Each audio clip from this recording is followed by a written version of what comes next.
It was by faith that Abraham offered Isaac as a sacrifice when God was testing him. Abraham, who had received God's promises, was ready to sacrifice his only son, Isaac, even though God had told him, "Isaac is the son through whom your descendants will be counted."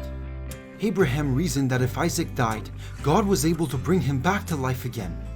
And in a sense, Abraham did receive his son back from the dead. It was by faith that Isaac promised blessings for the future to his sons, Jacob and Esau.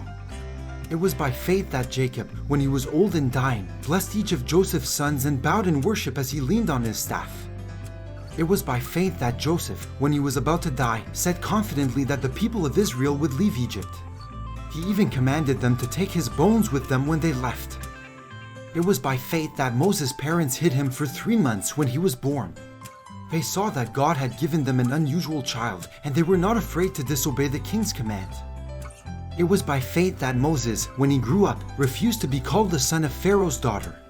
He chose to share the oppression of God's people instead of enjoying the fleeting pleasures of sin. He thought it was better to suffer for the sake of Christ than to own the treasures of Egypt, for he was looking ahead to his great reward. It was by faith that Moses left the land of Egypt, not fearing the king's anger. He kept right on going because he kept his eyes on the one who is invisible.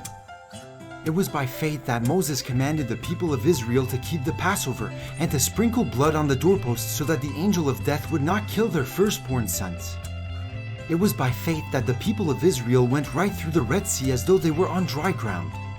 But when the Egyptians tried to follow, they were all drowned. It was by faith that the people of Israel marched around Jericho for 7 days and the walls came crashing down.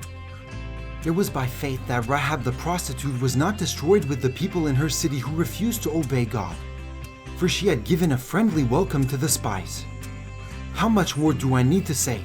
It would take too long to recount the stories of the faith of Gideon, Barak, Samson, Jephthah, David, Samuel, and all the prophets.